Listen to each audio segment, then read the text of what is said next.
ఏలూరు జిల్లాలో మరో రోడ్డు ప్రమాదం జరిగింది. లింగపాలెం మండలం జూబ్లీనగర్ దగ్గర ప్రైవేటు బస్సు బోల్తా పడింది.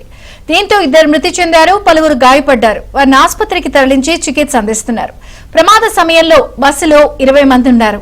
అధికారులు సహాయక చర్యలు చేపట్టారు. బస్సు ఏలూరు నుంచి హైదరాబాద్ వెళ్తూ ఉండగా ఈ ప్రమాదం జరిగింది. డ్రైవర్ మద్యం మత్తులో బస్సు నడపడం వల్లనే ప్రమాదం జరిగిందని క్షతగాత్రులు చెబుతున్నారు. మృతుల సంఖ్య పెరిగే అవకాశం ఉందని భావిస్తున్నారు.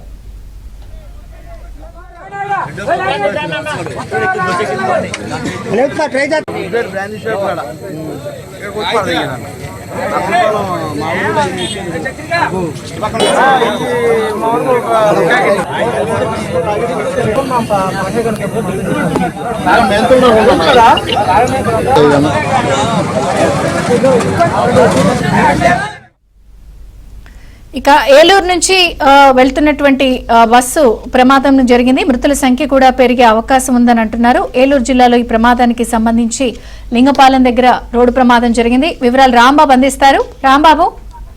విజయచంద్ర, మనం చూస్తున్నాము తరచుగా ప్రైవేట్ బస్సులు అయితే ప్రమాదాలు గురవుతూనే ఉన్నాయి. అటువంటి సంఘటన ఈ రోజు ఇప్పుడు ప్రస్తుతం కొద్దిసేపటి క్రితం ఏలూరు జిల్లాలో జరిగింది.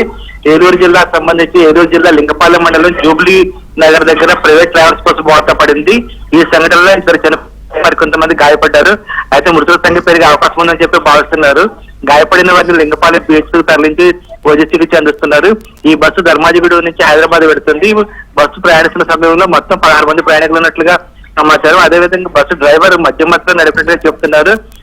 మన జూబ్లీ నగర్ దగ్గర వచ్చేటప్పుడు అక్కడ మలుపు ఉంది. అయితే బస్సు అతివేగంగా నడపడం వల్ల డ్రైవర్ ఒకసారి అతనే అతివేగంగా నడిపాడు. దాంతో ఆ మలుపు దగ్గర వచ్చేటప్పుడు బస్సు ఒకసారి బోల్తా పడింది.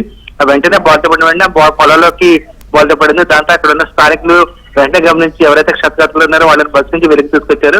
అయితే అప్పటికి ఇద్దరు చనిపోయినట్లుగా స్థానికులు చెప్తున్నారు. దీనికి సంబంధించి పోలీసులు అధికారికి ప్రకటన చేయాల్సి ఉంది. అయితే ఈ ప్రైవేట్ ట్రావెల్స్ బస్సు కేవలం నిర్లక్ష్యం వల్ల డ్రైవర్ నిర్లక్ష్యం వల్ల ప్రమాదం జరిగిందని చెప్పేసి స్థానికులు స్పష్టంగా చెప్తున్నారు. Vijayachandrika. Okay Rambabu, thank you.